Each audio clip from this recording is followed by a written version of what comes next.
ले लेते हैं।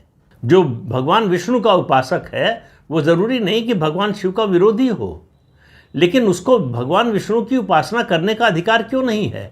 ये किस तरह का तर्क है कि वहाँ पर जो है शिवलिंग है, जाइए भगवान शिव की पूजा कीजिए। अब इससे पता चलता है कि किस तरह की मानसिकता के लोग हमारी न्यायपालिका में हैं, जो हिंदू धर्म के विरोधी हैं मन से, जो सनातन धर्म के विरोधी हैं, जो ये इस देश में जो एक कम्युनिस्ट इकोसिस्टम बना है जिसको कांग्रेस ने पाला पोसा है, और कांग्रेस तो अब उस रास्ते पर और आगे चली गई है।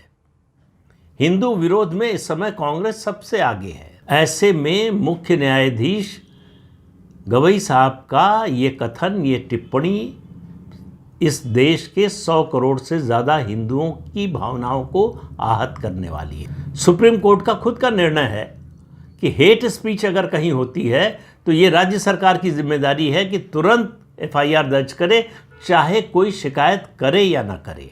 अगर राज्य सरकार ऐसा नहीं करती है तो राज्य सरकार के खिलाफ कंटेम्प्ट ऑफ कोर्ट का मुकदमा चलेगा। अब माननीय न्यायाधीशों की इस टिप्पणी को किस कैटेगरी में रखा जाना चाहिए? ये हेट स्पीच में आएगा कि नहीं आएगा, ये बताना चाहिए माननीय न्यायाधीश महोदय को।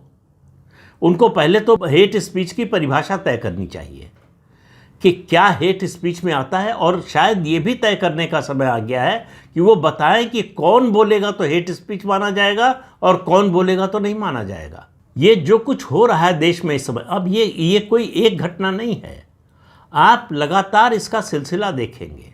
इसी देश में कश्मीर घाटी से लाखों हिंदुओं को पलायन करना पड़ा, उनकी हत्या हुई, उनकी महिलाओं के साथ बलात्कार हुआ, उनके घर जलाए गए, कब्जा किए गए।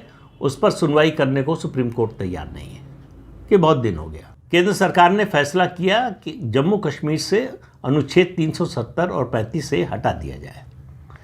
ये एक विधायी और एक एडमिनिस्ट्रेटिव फैसला था, इसमें न्यायालय का कोई मामला नहीं था। लेकिन न्यायालय में जैसे ही याचिका इसके खिलाफ दायर हुई, न्यायालय इसके लिए सुनवाई के लिए तैयार हो गया, संविधान पीठ बना दी।